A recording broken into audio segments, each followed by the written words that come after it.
Commanders team came in with a lot of amaze until injuries mucked them up and hit them in a blaze. Seeing Jaden take that hit really set me over the cliff. And I wonder if there might be a little bit of a rift. This coaching staff better come together. They need a strong wit. That way, hopefully, Jaden Daniels won't take another hit. And going into the offseason, AP and the Mighty Quinn gotta get their flow. But I still believe it's time to mock draft. Let's go! Les Coolin, what's going on? We have the Washington Commanders today for a 7-round mock draft. Let's get into this team, man. We got the poems. We got the rhymes. G-Slink's my name for a reason. Let's go. But anyway, I love it. This team is going to be one where injuries have been a big problem. And it's not just been injuries. There's been some regression here and there. There's been some things coaching-wise. A lot to talk about and wrap with. Let's start with the offensive line, which has actually been okay. I feel like it's been a pretty good offensive line. Maybe run blocking, partially to me, is more on the scheme than the actual players. Yeah, Chris Paul isn't like the monster guy or anything like that, but he's been so good in pass pro. I think Cosme's a good run blocker. Abiadash is solid and open up some lanes. Tunsil's not a great run blocker. Connolly's done a decent job in the run game. He's struggling in pass pro a lot. Like, he really has. He's a rookie. He's switching over from left tackle to right. Let's not hit the code red. Let's not panic. They also, I'm surprised they're not giving him a little more chip help this season. They're putting him more on an island than they would do with Colbin, which is a little bit surprising for me in general. I still like Connolly. He does look a little different than what he did in college, and that is partially moving over to a different position. I think it's just not natural for him right now. He does not look like he's playing natural currently where he's at.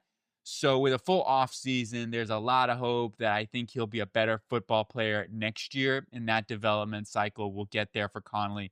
So I'm definitely not giving up on him.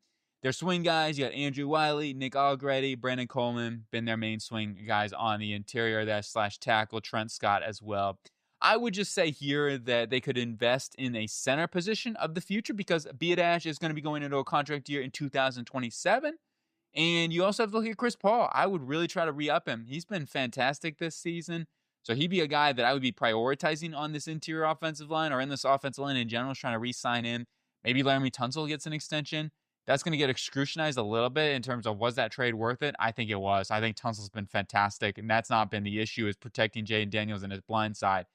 I feel like Tunsil is still one of the best in the game at that, and tackles with the way they're going. And Tunsil, I don't see him slowing down at any certain point at this moment. He's still playing at an extremely high level. I would re-sign him, do whichever you got to do, give him an extension this offseason if you want to, and keep that cap number in a good spot going forward in the future. This offensive line is actually not the biggest priority to me on this football team. It would just be the center position of the future. Wide receiver is the biggest priority on this offense. I would say it's the number one thing they have to do this offseason to be a better football team going into next year. First and foremost, they need better depth. They need a lot more depth in here too. And that comes down to not just quantity, but quality. They need some help and with some more reliable targets in this offense, with more reliable hands, less fumbling issues. And yeah, Jalen Lane is a rookie. I don't think he's going to be like a top flight receiver or anything like that. He can be a contributor for them. And I would like for him to be like a 4th, 5th option for this team, and that is totally fine. Right now, he's got to be this team's like number 1, number 2 with Terry out. I mean, Debo's still in there. So it's like he's having to put on this role early on in his career, and that just doesn't make a whole ton of sense. Noah Brown's injured.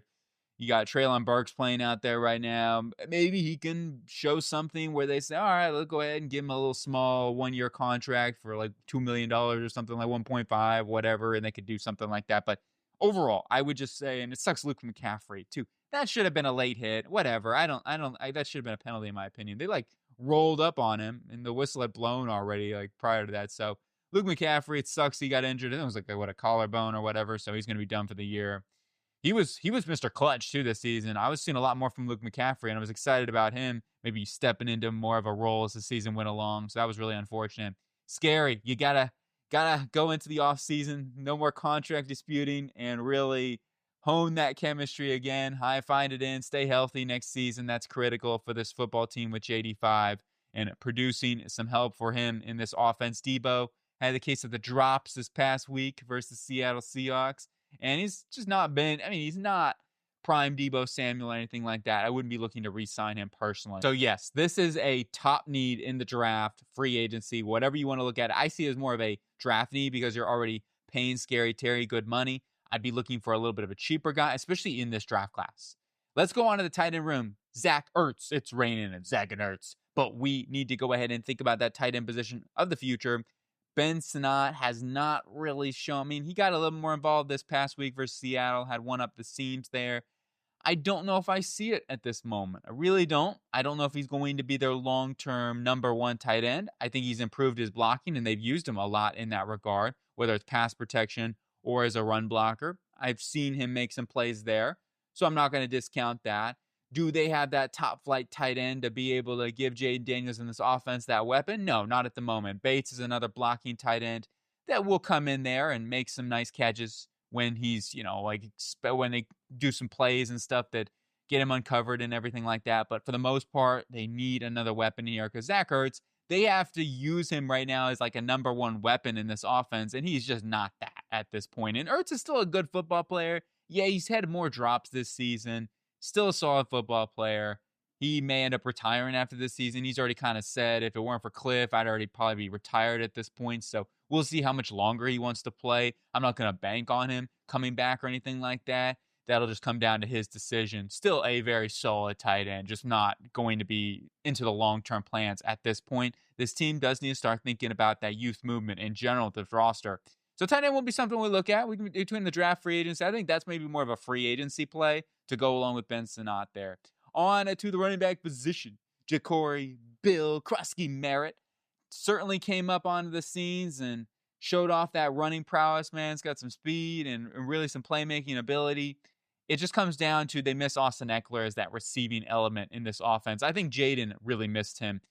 And when it comes down to that, that's what I'd be looking for in the offseason is a receiving element to go with Bill Krusky Merritt. Somebody who's going to be a pass protector as well. I like Rodriguez. They need to get the ball in his hands more often. Good things happen when Rodriguez gets that ball and that rock. So just got to hold on the football, Rod. That's the biggest thing with him. He's a really, really good running back, and he's got a good change of pace with Bill Krusky Merritt. I think that can be a great 1-2 punch going into the rest of this season. However, going into the offseason, McNichols is a free agent, Eckler's a free agent. Finding a receiving element would be my one little nitpick on this room. Rodriguez, Krusky Merritt, and then one receiving element is what I'd be looking at. I don't think it's a necessarily a draft need.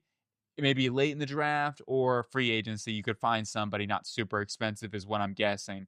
On to the quarterback room. Not a need, but Marcus Mariota is a free agent. Hopefully he'll come back again. If you do whatever you got to do to keep Marcus back here. He is a clutch quarterback. He's not been the problem why they're losing games with JD out. They have had other issues such as not catching footballs. There's only so much Marcus can do or Jaden Daniels can do. You got to be able to hold on the football. The play calling, I think, has got to be better. Got to be more consistent with the run game. And that comes down to a little bit of more of a scheme. Cliff Kingsbury, let's adjust some things. Maybe not run inside zone 100% of the time or 90% of the time. I'm over-exaggerating a little bit. Anyway, it gets a little bit repetitive. It's like, oh, but a pistol, it's inside zone it, or shotgun, inside zone. Maybe we can do a little more outside zone stuff or change it up a little bit. And, there's a side of changes like a Debo sweep or something, which is fine. But anyway, it's easy for me to sit here and say, oh, call better plays. I'm not out there doing it, and it's not that easy. I get it. But anyway, that's kind of my opinion on it. Marcus Mariota, Jaden Daniels, keep Marcus if you can as a great backup, probably the best backup in the NFL. On to the defense here. And, one thing I do want to mention real quick. We need to talk about this with Jaden Daniels. Has he regressed? Because there's a lot of conversation on this. I think he has. It's fair. Like, he was coming off like he was a top 3 quarterback last year. Sometimes when you go into the sophomore season, teams have more tape on you. They're going to be able to figure some of those things out. I would love to see Jaden Daniels be a little bit more confident in the pocket and make throws more consistently rather than just like, look, run. That's kind of what he's doing right now. And part of that is the receiving core, the injuries, playmakers not getting open. It's not all on Jaden Daniels. All right, you can totally debunk a lot of that stuff. Some of it is on Jaden Daniels, though. We have to put some of the blame there, too. It's a team effort out here. It's not just one person. I think that there's a lot of things that have been going on here behind the scenes that they can make adjustments to. I'm not hitting the code red. I'm not calling him RG4 or anything like that, right? Obviously RG5 or whatever we can call him, with the Commanders trying to find new quarterbacks. This is not an RG3 situation, in my opinion. On to the defense here and the defensive line. It starts with Dorrance Armstrong, who's injured. And Dorrance Armstrong is really, when he got injured, this defensive line went downhill quick. Their pass rush, they don't have a whole ton of pass rush at this point. So getting him back is critical. He's still under contract, a very fair contract, too, a very cheap contract with the way he's playing. Like, he came off the season and this year just was tearing it up. So that's, at least you got yourself a good pass rusher. However, who's that number 2 guy? Denitrick Wise got injured at the very beginning of this season. Jacob Martin's actually been pretty good. I will say Martin's been pretty good. I've seen him he's been their best of the bunch here out of Von Miller, Preston Smith, Jalen Holmes is, been a rotational guy. I haven't seen him make tons of plays. Maybe a run defender here and there. I've seen him make some plays there. But Martin's been their best pass rusher in lieu of all these injuries. And he'd be somebody, maybe same thing with Denitrick Wise. You could bring in both of those guys back on the cheap, just as depth. They need another edge to go along with Armstrong. That is a big thing, whether it's top pick in the draft, whether it's free agency. I'm not opposed to them going in free agency in this free agency class and saying to themselves, look, we want to go pick up a Trey Hendrickson or a Boye Mafe or somebody like that, because Armstrong's contract is not that big. So it's not like they're paying tons of edge guys in this room. They can afford to bring in an edge guy and still have decent enough cap space for the future. It's certainly something that we'll look at when we get into that free agency approach and strategy. On the interior, Daron Payne had a hot start to the season, and then he's lately fizzled a little bit. All right, I haven't seen as much of Payne making painful plays or anything like that, so we'll see. It's tough. He's in an interesting situation. He's a guy that I'm not shocked wasn't moved at the trade deadline just because of the contract. He's more of a guy that if he's going to get moved, it's going to be this offseason. I don't know what to expect right now, though. And we'll talk more about that here in a little bit, what we want to do. It is a very tricky situation with Daron Payne because they've got the cap space. And it's like, well, they can save $16-17 million.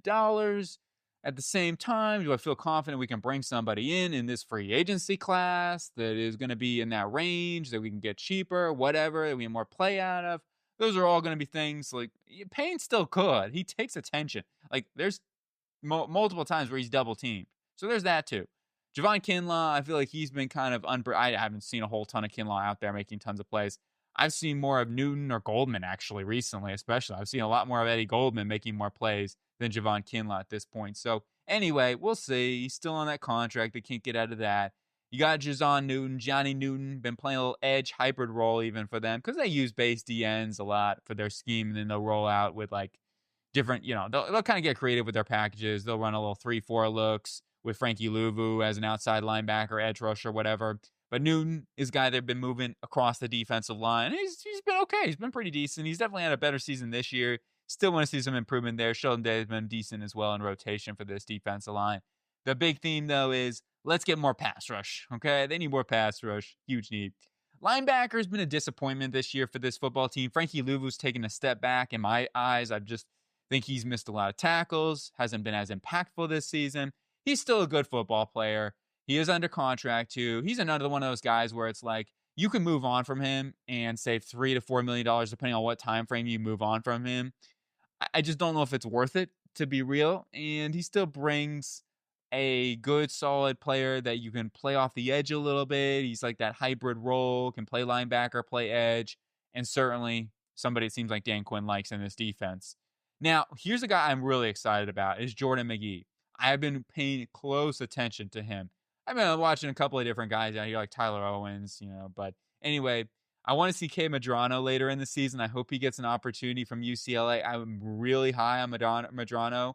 Every time I turned on the UCLA film last year, I was like, holy cow, this guy's a stud. He's making plays.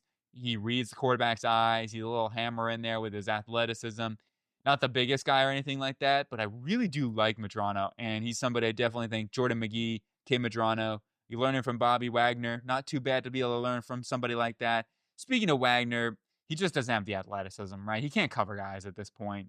He's right in the middle. He's still solid when it comes to reading and diagnosing and things like that, but he just simply put this may be his last season. I love B-Wags. He's a Hall of Famer, no doubt about it. It's probably time. He's a free agent. We'll see what happens. Anyway, Jordan McGee, K. Madrano. I believe in those two guys. I like what I've seen so far of McGee. I think he's been really, really solid thus far. And we'll continue to monitor this. That's why I'm going to put a little bit of a back seat to the linebacker position. So considering we have limited draft capital and whatnot, I think there's other bigger needs on this roster. We'll still do something here between free agency and the draft. Let's go on to the cornerback room. This is a cornerback room that's definitely taken a step back this season, including Mikey Sanderstill. He's not been the same player in the slot, more or less. Now, he may start playing back on the outside with Marshawn Lattimore's injury. It's really unfortunate, too. He was actually making a good play on the sideline there and then, kind of went out funny and, yanked that knee. I would say this. With Marshawn Lattimore, probably a cap candidate after this offseason now with the injury. I'm not 100% sure on exactly how that situation works, if they can just straight up cut him with the injury sort of thing. They may have to give him a little bit of a settlement on that. Who knows? But nonetheless, I would say you move on from Lattimore. Rough start to the season, but he did smooth out. I thought he was a little bit better, especially when they start playing him more towards the line of scrimmage. He's not this off-command cover guy, really. He just doesn't have the hip fluidity for that anymore. Lattimore, though, still is solid at the line of scrimmage, and you saw him make some pretty nice plays. He had that interception in the Chiefs game, too, working on that back shoulder. Amos has been really good this year, I feel like. Now, he's had his moments. This past week versus Seattle, for example, was not his brightest moment. He had some couple of plays where he just kind of got lost or got beat or this and that, but I still think Amos has been really, really good, and he's been their best corner overall this season. Now, I'd say that Igbenogany is going to get a real chance to come back in here now and be their slot starter now that he's healthy. So Noah Igbenogany, Sanderstill, Amos.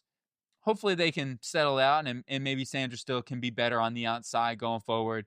Their depth with Jonathan Jones currently. Maybe Robert McNeil, Jackson State guy, legend. Maybe he can come in there and be a good slot option for them too. They could develop. You never know. We'll watch out for him.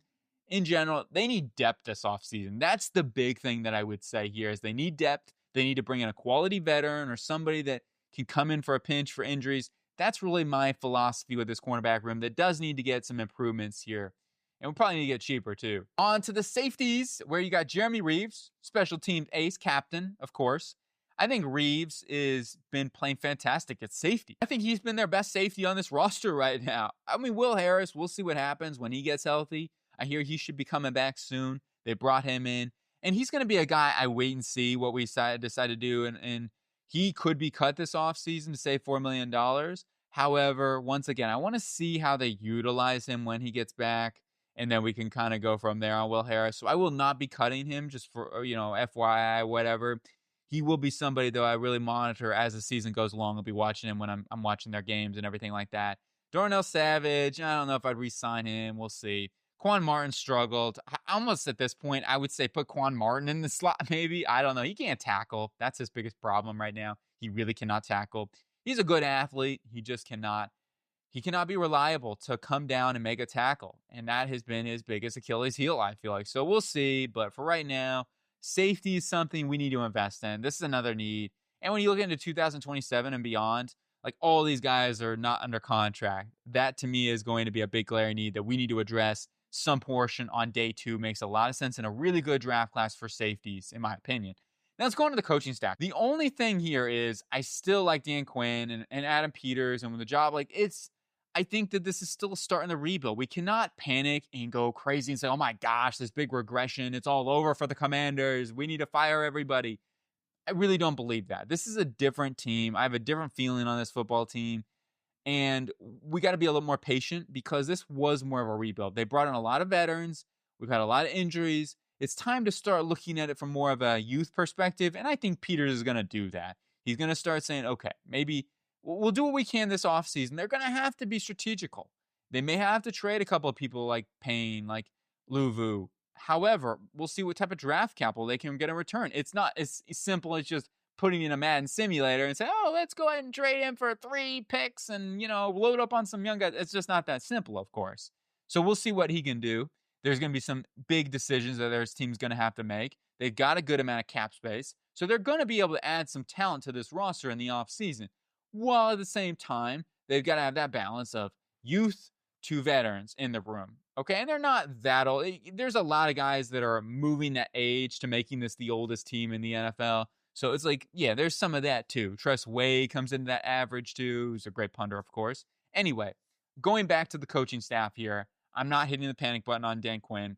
Kingsbury, I would say that I wouldn't hit the panic button there either. Joe Witt and some of the defensive coordinators, the DB coach, maybe we decide to bring in a new defensive coordinator. That would be my thing. He's now coming down onto the sidelines now, so from the booth. I know there was some talk about that and, players wanting him to come down, so he's doing that. We'll see if that gets any better. Right now, though, he's dealt with a lot of injuries on that defensive line. I don't know what to say completely, that it's all Joe Witt's fault. I don't think so. I think there's a lot to go around here when it comes to blame and everything like that. But they might, if there's any changes that I would suggest, it's possibly on the defense side of the ball right now. Let's go on to the free agency strategy, though, now, and start off with the team cuts, where I'm going to let go of Marshawn Lattimore here. This is going to allow us to save $18.5 million. There might have to be some sort of injury settlement. We'll consider that. I don't know exactly how the contract's worded and all those sort of things. But Marshawn Lattimore, we'll go ahead and move on from him at this point and get a little bit cheaper there in that secondary. Now let's go on to the team re-signs here. And I'm going to re-sign some of these guys. I think a lot of these dudes can help out with some depth. We've got plenty of cap space to do that. The only handing out one longer-term contract with Chris Paul. I think he's earned it, man. 3 years, $24 million. Not a crazy number to give him. $8 million average. He's earned that and can be a quality left guard for this football team going into the future. Locking him up, he's earned his way. He really has, coming out from Tulsa. I think he is a really underrated player right now in the NFL, and a job he's done as a pass protector. That's not been their issue, is the left side of this offensive line. Now, quarterback Marcus Mariota, you better believe we're going to try to re-sign him 1 year, $8 million. Noah Brown will resign. Trent Scott as well. Gives you versatility left and right tackle. Defensively wise, Dietrich Wise might say, all right, I want to come back. I got injured early in the season.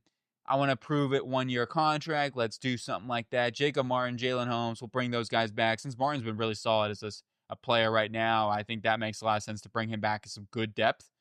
And then defensive interior, Eddie Goldman and Sheldon Day. I feel like Goldman's been a really, really nice player for them. And as long as he wants to keep playing, let's bring him back as a nice rotational interior run defender. Noah Igbenogany as well has been a very solid slot player. Another 1 year contract for him. Keep him around. Tress Way, as long as he wants to keep coming back, sure, why not? Tress Way is a solid punter and a big-time leader for this football team. And let's go on to the restricted and exclusive restricted. Speaking of leaders, Chris Rodriguez, a captain this week for this football team. Want to bring him back. He's a restricted guy. $1.5 million. Hopefully he'll get the job done. If you get him a little bit more, then that's fine. I think he's worth the money and been a really nice running back for them in a rotation with Bill Krosky Merritt. I like it. Terry Jackson, I'm going to move on from. I got some plans at the tight end room, so you'll see that here in just a second. And then I allocate like a miscellaneous practice squad spend for some of those guys. Of course, practice squad, you got to count into that cap as well. Now it's time to get into the outside free agent signings. And we start off with Rachaad White, who can be that receiving back for this football team. 1 year, $6 million. Might be a little expensive, you say. However, I think he can be a little bit better of a pass protector for this football team and a good receiving element. And I just like the skill set that he brings to the table here for this football team. Greg Dortch has some experience with Cliff Kingsbury, so there's a little bit of that bagging of the tricks. He can come in and compete with Luke McCaffrey in the slot role and give them some more depth there, especially if Luke needs a little bit more time with that collarbone. Now, here is a couple of big signings, the two big ones. Dallas Goedert from the Philadelphia Eagles. We perch him over there from those flying Eagles. He flies over here to the Commanders in Washington, D.C., and you get yourself a stud tight end in Dallas Goedert, who's going to be coming in now as the highest paid tight end here at a $20 million average, which beats George Kittle. 3 years, $60 million smackaroos. Let's go. He is on the squad now. Great tight end that can also block, too. Then you got Trey Hendrickson, 2 year deal. This is based off of a Danielle Hunter type of contract. That's really what I was looking at. 2 years, $70 million, just a little bit more than Danielle did. $35 million, I believe, something like that. Anyway, it was around that mark. It's around the same range. Maybe Danielle got a little bit, I don't know. It was currently around that. But would I look at this and say, hey, let's bring in Hendrickson in here. He's still got plenty of good years. I think he's got at least a couple years left of great pass rush to him. You bring him in. Yes, it's paying a lot of money, but this team needs pass rush, and they need it desperately. Hendrickson can bring that and get you some more star power on your defensive line. And it's not like he's had a monster injury history or anything like that I'm like, oh boy. Yeah, he's getting a little bit older now. I get it. At the same time, he's still a heck of a player when he's on the field. And he's also, there's some things in Cincinnati, like I understand maybe, you know what I mean? But anyway, I'm going to go and sign Trey Hendrickson here to give him a fresh start for a team, hopefully to be able to win. Then we got Cole Holcomb coming back to Washington. I'm a huge Cole Holcomb guy. I'm a big fan.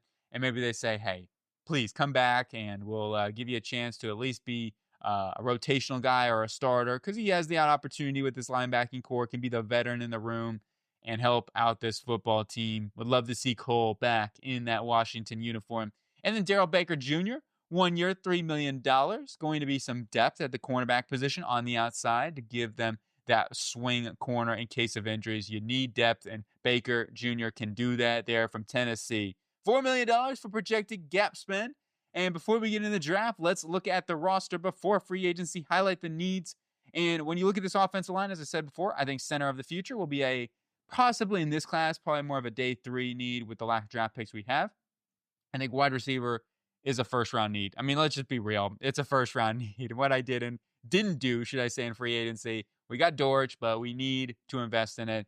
I don't think I need to hide. You've seen in the thumbnail. I think we all know where we're going out here, but we got some free agent guys. Goddard's going to help out a lot in that department too. So he's going to be that 1-2 punch with Scary early on, and we can add a weapon in the draft. Rashad White will also help out, be that security blanket for Jaden Daniels underneath. Then on defense, my priorities here, corner depth is still a big priority. I mean, Baker's only on a 1-year contract. Igbenogany's only on a 1-year contract. We'll try to find some depth in the cornerback room and invest in that.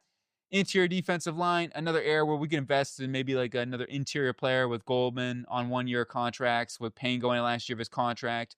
Ideally, I would say interior defensive line would be a second, third round need.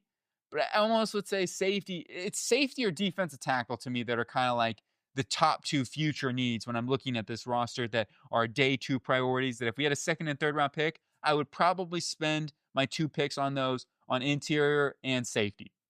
So we'll consider those options. I think it's a little bit better of a safety class, so I'm going to probably lean that way, and we can get by on the interior. Yeah, it's not going to be amazing, but we can get by, and hopefully Johnny Newton takes that next step, of course, because they have invested there. Linebacker, I feel pretty good about. I think McGee is going to be able to step up and be a good starter for them. I still believe in Medrano. I think he's going to be a stud for them too, at least if nothing else, as a rotational player. Holcomb brings that veteran in the room with Frankie Louvu. You got those 2 guys, so if you need to have Holcomb start out there early on in the season, he certainly can still do that. But safety to me is still going to be an area that I'm going to be putting a lot of eggs in the basket to try to invest in for the future to help this football team find a little bit better tackling and coverage ability. So it's draft time. Let's freaking go. We got Carnell Tate from the Ohio State University, the big man who's been making big plays with Jeremiah Smith, those 2 receivers. Oh my gosh, they are unbelievable. But Carnell Tate, maybe wide receiver 1, who knows? Maybe he might be gone at this point. Which, if he's gone, Jordan Tyson, Mekhi Lemon, go get one of those guys. I mean, Chris Bell, if you wanted to trade back, which would be a great option too. Okay. Like if they can trade down, I'll do that, and I'm gonna get Chris Bell off a trade down. I'm feeling that too, because they need draft capital. I don't project trade. I really try to avoid projecting trades unless it's absolutely necessary. For here, I'm not going to projecting. I just really try to avoid that for right B. And when they do make trades, we can do an update. That'll definitely be in the works if that happens. But for right now, I'm going to go and select Carnell Tate with this top pick. And we will be, feeling, 2 Ohio State Buckeyes now with Scary Terry. You got Goddard. Okay, we got an offense here. And now we go on defense. Genesis Smith. Sounds like a car commercial ready to go. He's got the Hyundais. He's going to get those advertisements in Washington, D.C. maybe. But Genesis Smith, the safety prospect, he's going to be a better tackler. He also provides that versatility I think Quinn's going to want at the safety position, while at the same time being a better coverage player. And that is going to be something that Genesis Smith brings into the table. Really good instinctual guy. So many times where he reads the quarterback's eyes and sees it coming before it even happens. And he certainly can play down low in the box and be a very strong tackler for this football team. He's going to be a safety for them that I think can make an impact right away as a starter. he's probably, if nothing like Jonas Sanker. I think he could do something like that, what he's done for the New Orleans Saints this season. The round number 5, I'm going with Sam Heck, the Kansas State center. He's strong. He's physical. He isn't maybe the quickest feet of all times. He can get beat sometimes with some speed or maybe hand usage. Needs to be improved a little bit. Nonetheless, Heck is going to be a guy that can develop, sit by and be a dash for a season. If nothing else, give him some depth on that interior. He's not a center-only prospect either, so he just gives you some interior depth here. Now he's just played center, so I think he's more of a center for them, and that's fine. They need it. That's really where I'd be looking at focusing in for developing here. Now we go on to Thaddeus Dixon, from formerly of Washington, transferred to North Carolina. He's been injured a little bit this season, but he's really been a good cover corner. He's got the size, you got the length profile. He's a really good footwork guy. The first time I noticed this guy and he got my attention was when he picked off John Mateer in the Apple Cup game. What was that, back in 2024? He really is an impressive guy and somebody that I think here in the 6th round we can take a chance on. Maybe a bit of an unknown name out there, but I really think he's got some serious potential, if nothing else, to be a 4th corner for this football team. And look, Dixon, if he works out, then great. You can Sanders still, of course, maybe you keep him on the outside and you're saying maybe you should invest in more of a slot position. And we'll do that here too. I'm still going to look at cornerback depth in general. But I would say that Dixon here is a really good cornerback prospect to take a chance on. Then we go on with the interior guy, Ahmed Morton Sr. He's from the Hurricanes, Miami. He's been a little disruptive jackhammer, and he's a physical guy. Oh, man, he brings the boom to guys. He really does. He plays with that mentality I like from interior guys. And he's just going to be a developmental guy on the interior and somebody that gives you some depth early on. And then also long-term, your hope is that he could step into a bigger role. And I think he's got all the potential for that. I think his size profile is good. He's a decent athlete. He's not an elite athlete, but he's got good size as well, where it's like he can hold up at the point of attack and be a strong player for them. And certainly somebody I'm looking to invest a little bit more into the interior. Jontez Williams. We're going to finish it up with the star corner at Iowa State. Man, I like this guy a lot. He is just undersized. He's got short arms. He's not a great athlete. But if there's any guy you move into the slot, he's got the physical nature to be able to do it.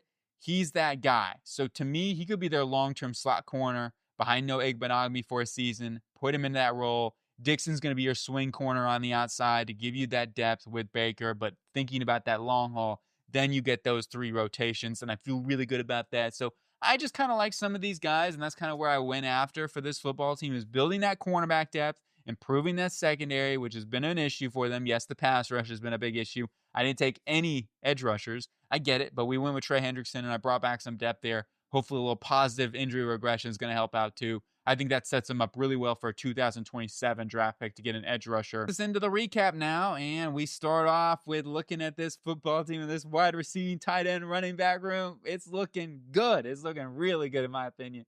Scary Terry, Carnell Tate, Dallas Goedert, Rachaad White. Woo! They got receiving options in here. Luke McCaffrey when he gets healthy. Greg Dortch can come on early. Jalen Lane, of course. Noah Brown is like 5th, 6th wide receiver options. Maybe Ja'Cory Brooks. Put him back on the practice squad. Yes, yes, yes. We got guys. We got some receiving talent and depth as well. And then offensive line, Sam Mack going to be a developmental center for them. We got our swing guys with Scott and Coleman. Remember, Coleman can also play on the interior. Nick Algretti, another swing man. I decided to keep him too because I feel like, hey, if I'm going to save $3 million, I'm just going to spend that on a depth interior player anyway. So Algretti can continue to be a depth interior player. And that gives us 10 guys that I feel confident can make the roster between, obviously, your starting 5, Algretti, Coleman, Hecht, Scott, and Dieter, and then you have competition between UDFAs and stuff like that, right? Because you're going to bring in UDFAs, and plus we still had $9 million.